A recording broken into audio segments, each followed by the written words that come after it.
എല്ലാ പ്രിയപ്പെട്ടവർക്കും ക്രിസ്തുയേശുവിൻ്റെ നിസ്തുല നാമത്തിൽ പ്രഭാതവന്ദനം അറിയിക്കട്ടെ. ഇന്നത്തെ നമ്മുടെ ചിന്തയ്ക്ക് ആധാരമായി അപ്പോസ്തല പ്രവൃത്തികൾ 8-ാം അധ്യായം 1 മുതൽ 5 വരെയുള്ള വാക്യങ്ങൾ. അപ്പോസ്തല പ്രവൃത്തികൾ 8-ന്റെ 1 മുതൽ 5 വരെ.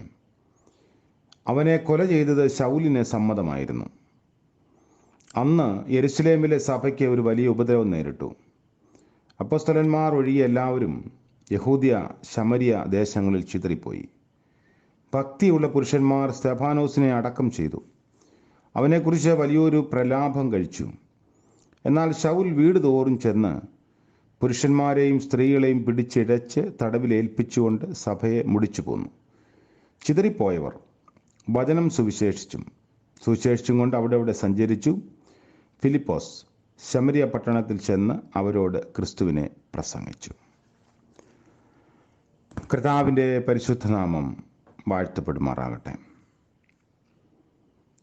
ഒരു മരണം എങ്ങനെയെല്ലാമാണ് ആദിമസഭയിൽ സുവിശേഷം പ്രചരിക്കാൻ കാരണമായത് എന്ന് ഈ ഭാഗത്ത് നമ്മൾ വായിക്കുന്നു. അപ്പോസ്തലന്മാർ ഒഴികെ എല്ലാവരും യഹൂദ്യ ശമരിയ ദേശങ്ങളിൽ ചിതറിപ്പോയി. മറ്റ് ഇടങ്ങളിലേക്ക് കർത്താവിൻ്റെ വചനം പറയാൻ സ്തെഫാനോസിൻ്റെ മരണം ഒരു കാരണമായി തീർന്നു. അപ്പോസ്തലന്മാരൊഴികെ ബാക്കി വിശ്വാസ സമൂഹം അല്ലെങ്കിൽ സഹോദരന്മാരെന്ന് വിളിച്ചിരുന്ന ആളുകൾ മറ്റ് ഇടങ്ങളിലേക്ക് പോയ ഇടങ്ങളിലെല്ലാം സുവിശേഷം പറഞ്ഞു. ശൗൽ, അതായത് പൗലോസായി മാറിയ ശൗൽ വീട് തോറും കയറി ഇറങ്ങി പുരുഷന്മാരെയും സ്ത്രീകളെയും പിടിച്ച് ഇഴച്ച് തടവിലേൽപ്പിച്ചുകൊണ്ട് സഭയെ മുടിച്ചു പോന്നു. ചിതറിപ്പോയ ആളുകൾ വചനം സുവിശേഷിച്ചുകൊണ്ട് അവിടെ സഞ്ചരിച്ചു. ഫിലിപ്പോസ് ശമരിയ പട്ടണത്തിൽ ചെന്ന് അവരോട് ക്രിസ്തുവിനെ പ്രസംഗിച്ചു. ഇതാണ് നമ്മൾ വായിച്ചത്. അപ്പോൾ പീഡനം എന്ന് പറയുന്നത് സഭയ്ക്ക് അനുഗ്രഹ മുഖാന്തരമായി ഭവിച്ചതോർത്ത് ദൈവത്തെ സ്തുതിക്കേണ്ട വാക്കുകളും ചരിത്രവുമാണ് ഇവിടെ പ്രസ്താവിക്കുന്നത്. പ്രതികൂലതകളും പ്രതിസന്ധികളും അനേകരെ തളർത്തിക്കളയും, മറ്റനേകരെ ദൈവത്തിൽ നിന്ന് അകറ്റും. എല്ലാം അനുകൂലമായിരുന്നപ്പോൾ ദൈവം നല്ലവൻ, പ്രതികൂലമായപ്പോൾ ദൈവത്തെ ശപിച്ച് തള്ളിപ്പറയാൻ ആലോചന നൽകിയ സ്ത്രീയായിരുന്നു ഇയ്യോബിൻ്റെ ഭാര്യ. ജീവിതത്തിൽ സംഭവിക്കുന്നതെന്തും ദൈവിക പദ്ധതിയായി കാണാൻ സാധിച്ചാൽ ജീവിതം ധന്യമാകും. സംഭവിക്കുന്നതെന്തും അനുഗ്രഹമായി പരിണമിക്കും, അതിന് സംശയമില്ല. ഒന്നിനു പുറകെ ഒന്നായി കൈപ്പേറിയ അനുഭവങ്ങൾ ജീവിതത്തിൽ ഉണ്ടായത് അയവിറക്കി ജോസഫ് പറയുന്നത്, നിങ്ങൾ എൻ്റെ നേരെ ദോഷം വിചാരിച്ചു, ദൈവമോ ഇന്നുള്ളതുപോലെ ബഹുജനത്തിന് ജീവരക്ഷ വരുത്തേണ്ടതിന് അതിനെ ഗുണമാക്കി തീർത്തു. ഉൽപ്പത്തി പുസ്തകം 50-ാം അധ്യായം 20-ാം വാക്യം. ദോഷം ഗുണമാക്കി തീർക്കുന്ന ദൈവം. മിസ്രയീമിൽ ധാന്യം കൊള്ളാൻ ബെന്യാമിനെയും കൊണ്ടുപോയേ പറ്റൂ എന്ന് മക്കൾ ശഠിച്ചപ്പോൾ യാക്കോബ് പറഞ്ഞത്, യോസഫ് ഇല്ല, ശിമയോൻ ഇല്ല, ബെന്യാമിനെയും നിങ്ങൾ കൊണ്ടുപോകും, സകലവും എനിക്ക് പ്രതികൂലം തന്നെ. ഉൽപ്പത്തി പുസ്തകം 42-ാം അധ്യായത്തിൽ വായിക്കുന്നു. ഫറവോൻ്റെ പ്രധാനമന്ത്രിയുടെ അപ്പൻ എന്ന നിലയിൽ ജീവിക്കാനും മരിക്കാനും ദൈവമൊരുക്കിയ മുഖാന്തരമായിരുന്നു അത് മനസ്സിലാക്കിയെടുക്കുന്നത് പിന്നീടാണ്. തെറ്റ് പറ്റാത്ത ദൈവം എല്ലാം നന്നായി ചെയ്യുന്ന ദൈവം. സഭ ചിതറിക്കപ്പെട്ടു, പീഡിപ്പിക്കപ്പെട്ടു. അതിൻ്റെ ഫലം ശമരിയർ ക്രിസ്തുവിനെ അറിയാൻ മുഖാന്തരമായി. ഇതെല്ലാം ദൈവിക പദ്ധതിയാണ്. സുവിശേഷം പ്രസംഗിച്ചു എന്ന കാരണത്താൽ തുറുങ്കിലടയ്ക്കപ്പെട്ട വ്യക്തിയായിരുന്നു ജോൺ ബെനിയൻ. ഇന്ന് ലോകത്തിൽ വിശുദ്ധ വേദപുസ്തകം കഴിഞ്ഞാൽ ഏറ്റവും അധികം ആളുകൾ വാങ്ങി വായിച്ച പുസ്തകമാണ് അദ്ദേഹം രചിച്ചത്, പരദേശി മോക്ഷയാത്ര. കാരാഗ്രഹത്തിൽ കിടക്കുമ്പോൾ അദ്ദേഹം എഴുതിയ പുസ്തകമാണ്. ജോൺ ബനിയൻ്റെ കാരാഗ്രഹവാസത്തെ ബഹുജനത്തിന് അനുഗ്രഹ മുഖാന്തരമായി ദൈവം ഉപയോഗിച്ചു. സഭ പീഡിപ്പിക്കപ്പെട്ടു. ശമരിയർ ജീവന്റെ സുവിശേഷത്തിന് ഓഹരിക്കാരായി. രണ്ടാമത്തെ ഒരു കാര്യം, ഫിലിപ്പോസ് ശമരിയിൽ ക്രിസ്തുവിനെ പ്രസംഗിച്ചു എന്നതാണ്. ഫിലിപ്പോസ് ശമരിയിൽ ക്രിസ്തുവിനെ പ്രസംഗിക്കാൻ തുനിഞ്ഞത് അസാധാരണമായ ദൈവകൃപയായിരുന്നു. നൂറ്റാണ്ടുകളായി യഹൂദന്മാരും ശമര്യരും ശത്രുക്കളായിരുന്നു. ശത്രുക്കളെ സ്നേഹിപ്പാൻ പഠിപ്പിച്ച കർത്താവിനെ അനുഗമിച്ച ഫിലിപ്പോസ് ദാഹജലം ചോദിച്ച് സമീപിച്ച യേശുവിനോട് ശമര്യക്കാരി പുലർത്തിയ മനോഭാവം നമുക്കറിയാം. നീ യഹൂദൻ, ഞാനൊരു ശമര്യക്കാരി. യഹൂദന്മാർക്കും ശമര്യർക്കും തമ്മിൽ സമ്പർക്കമില്ലല്ലോ. യോഹന്നാൻ 4:9. BC 10-ാം നൂറ്റാണ്ടിൽ 12 ഗോത്രങ്ങളടങ്ങിയ പലസ്തീൻ നാട് 10 ഗോത്രങ്ങളടങ്ങുന്ന വടക്കേ രാജ്യം എന്നും 2 ഗോത്രങ്ങളുള്ള തെക്കേ രാജ്യമെന്നും 2ആയി വിഭജിക്കപ്പെട്ടു. രാജാക്കന്മാരുടെ 1-ാം പുസ്തകം 11-ാം അധ്യായത്തിൽ നമുക്കത് വായിക്കാം. BC 722 അസീറിയ വടക്കേ രാജ്യത്തിൻ്റെ തലസ്ഥാനമായ ശമര്യ പിടിച്ചടക്കി. തദ്ദേശവാസികളെ അടിമകളാക്കി കൊണ്ടുപോയി. പകരം അസീറിയയിൽ നിന്ന് ആളുകളെ ഇറക്കുമതി ചെയ്ത് അവിടെ പാർപ്പിച്ചു.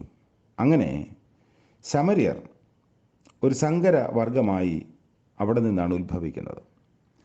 BC 6-ാം നൂറ്റാണ്ടിൽ ബാബിലോൺ യഹൂദിയ കീഴടക്കി ജനത്തെ അടിമകളാക്കി കൊണ്ടുപോയി. സങ്കരവർഗമാകാതെ തങ്ങളുടെ ആളത്തം കാത്തു സൂക്ഷിക്കാനും യഹൂദ്യർ പ്രത്യേകം ശ്രദ്ധിച്ചു. പ്രവാസകാലം കഴിഞ്ഞ് മടങ്ങി വന്ന് നഗരവും ദേവാലയവും പണിതു. വടക്കേ രാജ്യക്കാർ സങ്കരവർഗമായി പോയി.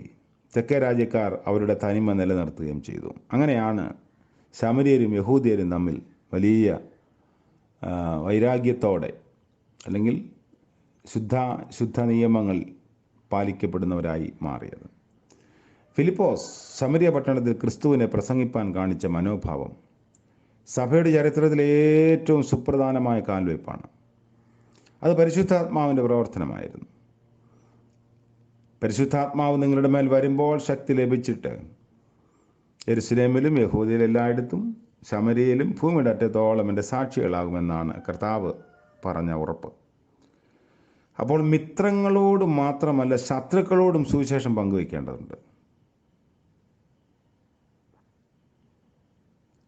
ഒരുതരം കുടിപ്പകയോടുകൂടിയാണ് ശമര്യരും ഇസ്രായേലരും കഴിഞ്ഞത്.